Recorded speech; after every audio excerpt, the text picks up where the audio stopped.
ஏசாயா 27:3 சொல்லப்பட்டிருக்கிறது, கர்த்தராகிய நான் அதை காப்பாற்றி அடிக்கடி அதற்கு தண்ணீர் பாய்ச்சி. ஓ ஜீசஸ். ஒருவரும் அதை சேதப்படுத்தாதபடி. சிலதுக்கெல்லாம் அடிக்கடி தண்ணீர் கொடுத்துட்டே இருக்கணும். ஆமென். இவ பாருங்க, எனக்கு த்ரோட் பெயின் வந்துட்டுனா எனக்கு அடிக்கடி தண்ணி வேணும். எனக்கு பெயின் இல்லைன்னா ஃபர்ஸ்ட் கொண்டு வச்ச தண்ணி அப்படியே இருக்கும். ஆமென். ஒருவேளை இது சொல்றதுக்காக கூட ஆண்டவர் அலோவ் பண்ணிருக்கலாம். எனக்கு 7-8 கிளாஸ் குடிச்சாச்சு. இப்பவே ஃபர்ஸ்ட் சர்வீஸில் கணக்கே இல்லை. அவன் வலி ஜாஸ்தி ஆகும் போது தண்ணி அடிக்கடி தேவைப்படுது. கர்த்தராகிய நான் அதை காப்பாற்றி அடிக்கடி அதற்கு தண்ணீர் பாய்ச்சி. ஒருத்தன் தொற்றக்கூடாது. ஒருவரும் அதை சேதப்படுத்தாதபடிக்கு அதை இரவும் நல்ல கரங்களை சாட்டி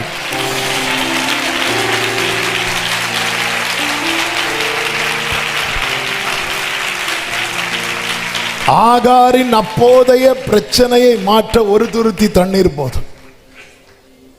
ஆனா ஆண்டவர் கொடுத்தது அப்போதைய பிரச்சனையை மாற்ற அல்ல, லைஃப் டைம் உனக்கு நீ தண்ணி பிரச்சனையே இருக்கக்கூடாது.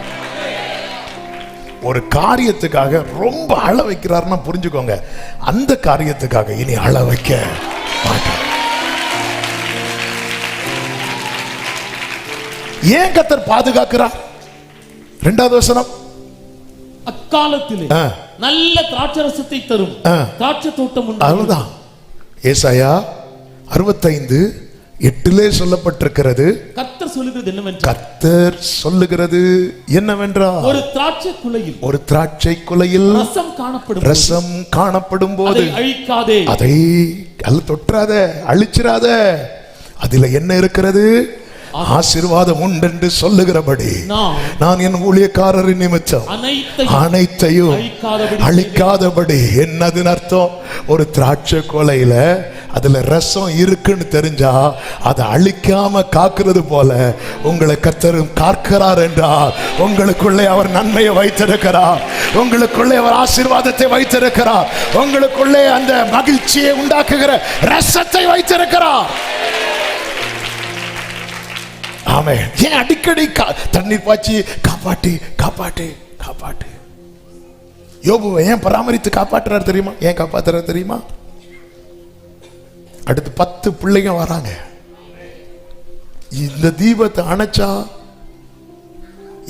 அதாவது பிறக்கிற குழந்தை தற்செயல பிறக்கிறது இல்ல, தேவன் உலக தோட்டத்துக்கு உண்மை தீர்மானித்தது.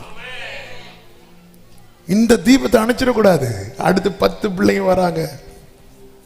அதுல யோபுவின் குமாரத்திகளை போல சௌந்தரியம் உள்ளவர்கள் எங்கும் கிடையாது. தீபத்தை அப்படி அதுக்குள்ள ரசம் இருக்கு, ரசம் இருக்கு. நீ எல்லாம் வாழ்ந்து என்ன உலகம் கேட்கும்? உலகம் கேட்கறத விட நம்ம தான் கேட்போம். ஏன் இப்படி ஒரு வாழ்க்கை? பராமரிக்கிறவர் கோபப்படுத்தாதீங்க. ஆமே, அவருக்கு தான் தெரியும் உள்ள மேட்டர் இருக்கு. தீயையும் தண்ணீரையும் கடந்தவனை கைவிடாமல் பாதுகாத்தது அநேகருக்கு ஆசீர்வாதமான ரசத்தை கர்த்தர் உனக்கு. எத்தனை பேர் சொல்வீங்க? எத்தனை பேர் சொல்வீங்க? ஆமென். காண ஒரு கல்யாண வீட்டுல 2 சத்தம், ஒன்று மரியாளின் சத்தம், இன்னொன்று இயேசுவின் சத்தம். மரியாள் சொல்றாங்க இல்லை, ரசம் இல்லை. இயேசு சொல்லுகிறார் வரவில்லை. ஆமென். மரியாள் சொல்லுவாங்க வேற யார்கிட்டையும் போயிடாதீங்க, இல்லைன்னு வரும். இயேசுட்ட மட்டும் வாங்க. மரியாள் சொல்றாங்க இல்லை இல்லை. இயேசு சொல்றார் வர. அதன் அர்த்தம் என்ன? வந்துட்டு இருக்கு. அப்ப நீங்க எப்போ ஆண்டவரை ஸ்டார்ட் பண்ணுவீங்க? நீ இல்லைன்னு சொல்றல, அங்க நிப்ப, அங்க நிப்ப. ஹல்லேலூயா. ஒன்றுமில்லாத என்னை காருண்யத்தாலே உயர்த்தி வைத்த ஓ ஒன்று க்ளோரி பிரதானமா ஷேரே இல்லை. அவர் இல்லை என்று சொல்லவே மாட்டார். உண்மையிலே இவன் நம்ம ஒரு கல்யாண வீட்டுக்கு போறோம், ஒருத்தங்க சொல்றாங்க சாப்பாடு என்ன செய்வோம், வண்டி ஆஃப் பண்ணிடாத, அப்படியே திரும்பிடுவோம். இல்லைன்னு தெரிஞ்சோம் அவர் நிக்கிறார்னா அங்க ஏதோ ஒன்று வரப்போகுதுன்னு அர்த்தம். களஞ்சியத்துல விதை தானியம் உண்டோ? இல்லை. திராட்சை செடியும் அத்தி மரமும் மாதுளஞ்செடியும் கனி கொடுக்குதா? இல்லை. இன்று முதல் நீ இல்லைன்னு வந்து நிக்கிற தெரியுமா? இன்று முதல் நான் உங்களை ஆசீர்வதிப்பேன். என் ஆண்டவர் இல்லாதவைகளை இருக்கிறதை போல நல்ல கரங்களை தட்டி, முந்தின ரசம் நல்லதுதான், முந்தின ரசம் சுவை உள்ளது. யோபு கிட்ட கேட்போமா, எந்த லைஃப் வேணும்? அந்த முந்தின சீர் எனக்கு இப்போ இருந்தா நல்லா இருக்கும். அன்னைக்கு கர்த்தர் என் கூட இருந்தார், என் பிள்ளைங்கள் என்ன சுத்தி இருந்தாங்க, அவருடைய ரகசிய செயல் என் கூடாரத்தில் இருந்தது, என் காலெல்லாம் நெய்யில கழுவுனேன்.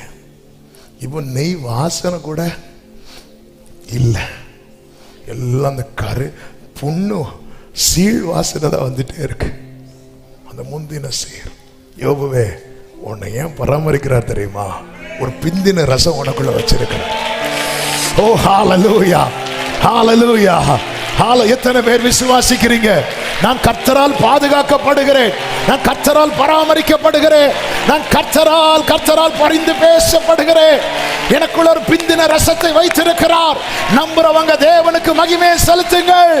அந்த கொலை அழிக்காத, அதை அழிக்காத, அதுல கை வைக்காத. அவ்வளவுதான். இதுக்கு மேல நீ எப்படி எப்படி எப்படி நம்முடைய வாழ்க்கை இதுக்கு மேல இல்ல. வந்து சொல்றாங்க எல்லாருமே முந்தி நல்ல ரசத்தை கொடுப்பாங்க, பிந்தி. ஆமென். 40 வயசுல மோசே பாத்தீங்கன்னா அது முந்தின ரசம். அவர் நினைச்சாரு இப்போ ஏதாவது பண்ணாதான் உண்டு. ஒண்ணு இல்ல, போய் உட்காரு. இப்போ இல்லை, இப்போ ஸ்டார்ட் பண்றார் பிந்தின ரசம்.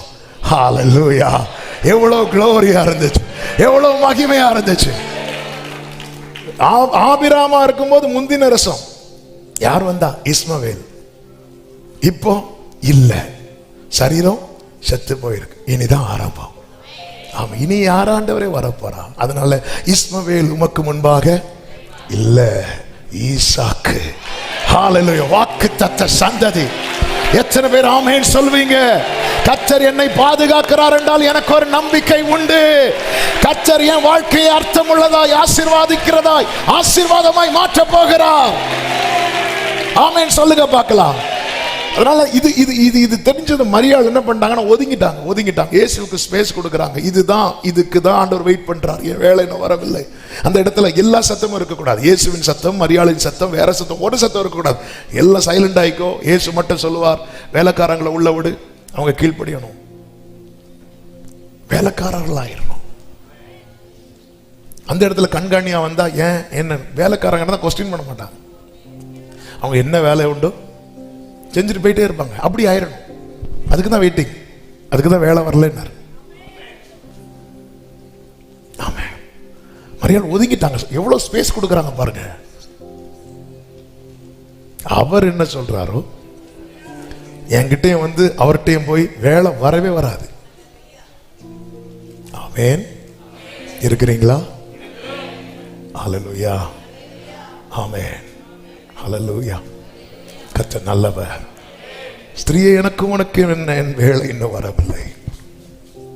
இருக்கிறார் பாருங்க. அவர் அடுத்த அற்புதம் செய்தார், அதெல்லாம் பெரிய விஷயம். எனக்கு என்னை படிக்கும் போது இல்லைன்னு இருந்தார். பார்த்தீங்களா? உங்ககிட்ட இல்லைன்னா எத்தனை பேர் உங்க கூட இருப்பாங்க? ஆமென். 2 பரிவாரத்தோடு யாக்கோபு புறப்பட்டு வருகிறார். யாபோகாற்றை 2 பரிவாரத்தையும் கடக்க பண்ணி இங்க தனித்து இருந்தா பாருங்க.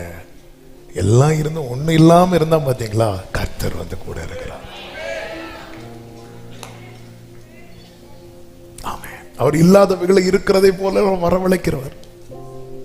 ஆனா எனக்கு இல்லைன்னு வந்து இருந்தாரு.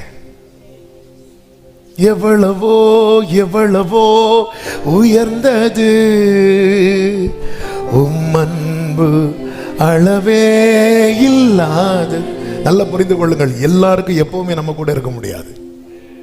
அது நீங்க எவ்வளவு நெருக்கமான உறவா இருந்தாலும் சரி, அப்பாவா இருந்தாலும் சரி, அம்மாவா இருந்தாலும் சரி, கணவனா இருந்தாலும் சரி, மனைவியா இருந்தாலும் சரி, சகோதரர்களா இருந்தாலும் சரி, பிள்ளைகளா இருந்தாலும் சரி, நண்பர்களா இருந்தாலும் சரி, எல்லாருக்கும் எப்பவுமே நம்ம கூட இருக்க முடியாது. ஆனா எப்பவுமே ஒருவரால நம்மோடு இருக்க முடியும். இல்லைன்னு வந்தார் பாருங்க. பேதுரு இரவு முழுவதும் பிரயாசப்பட்டு ஒன்னும் கிடைக்கல, வந்தார் பாத்தீங்களா? இந்த இல்லைன்னு இருக்கும்போது வராரு பாருங்க. இந்த அன்பை நீங்க இத பாருங்க,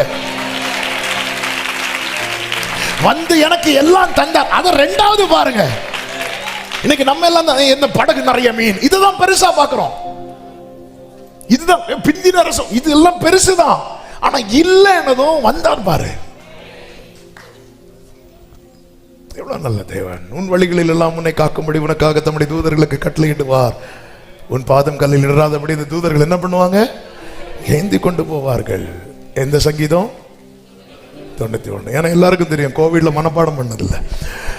அவர்கள் ஏந்தி கொண்டு போவார்கள். அப்படியே கீழே படிச்சுட்டு வந்துட்டீங்கன்னா, ஆபத்தில் ஆபத்தில் ஆபத்தில் என் பிள்ளைக்கு ஒரு பிரச்சனை வந்துட்டுன்னா, கேப்ரியல் போ, மீகாவேல் போ, அப்படி போட மாட்டேன். நானே அவனோட நல்ல கரங்களை தட்டி சரி. ஏசாவை விட்டு யாக்கோபு தூரம் போகிறான். அப்பொழுது ஏணி வைக்கப்பட்டிருக்கிறது. தேவதூதர்கள் ஏறுறது இறங்குறத பார்க்கிறான். 20 வருஷம் கழிச்சு ஏசா யாக்கோபை நெருங்க போறான். அப்படி இருக்கும்போது ஏணியெல்லாம் மாத்திட்டார். இவன் அவரே இறங்கி வந்திருக்கிறார். ஆமென். நம்பிக்கை இருக்கா?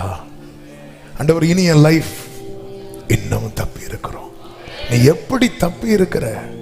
அவர் பராமரிக்கிறதுனால, அவர் பரிந்து பேசுகிறதுனால, அவர் பாதுகாக்கிறதுனால. கர்த்தர் காக்கிறார் என்றால் புரிந்து கொள்ளுங்கள், உங்களுக்குள்ள இன்னும் அநேக நன்மைகளை கர்த்தர் வைத்திருக்கிறார். ஆமென், ஆமென், ஆமென், ஆமென். ஹல்லேலூயா. எவ்வளவு நல்ல தேவன். ஹல்லேலூயா. ஆமென். தாம் செய்ய போகிறதை அறிந்து அவருக்கு தெரியும் அடுத்து என்ன செய்யணும். எத்தனை முறை இந்த திராட்சை கொலை வெட்டலாம், வெட்டிடாத, ஒரு மரத்தை வெட்டாதீங்க, அடுத்த வருஷம் கனி வந்துரும் சொல்றார். கனியே கொடுக்காத மரத்துக்கு மேல நம்பிக்கை வச்சு வெட்ட விடல. இன்னொரு திராட்சை கொலையை அழிச்சிடாத, அதுக்குள்ள ரசம் இருக்கு. ஆனா இப்போ இருக்கிறத பார்த்தா விஷம் இருக்கிறது மாதிரிதான். இல்ல, இது இது இருந்தா இடத்தெல்லாம் ஏன் கெடுக்கணும்? அப்படித்தானே சொல்லப்பட்டிருக்கிறது. அது ஏன் இடத்தை கெடுக்கணும்? அது ஏன் மற்றதை அழிக்கணும்? இல்ல. ஆமென். ஹல்லேலூயா. என் ஆண்டவர் எவ்வளவு பெரியவர். நம்ம சரியான நபர்கிட்ட மாட்டி இருக்கிறோம். புதர்ல சிக்கி கொண்டிருந்தோம். ஓனாய் கிட்டையோ சிங்கத்துக்கிட்டையோ மாட்டல, காமன் தேடி வந்த நல்ல மேய்ப்பர் கிட்ட மாட்டினதுனால இன்னமும் தப்பி இருக்கிறோம். ஆமென் சொல்லுங்க.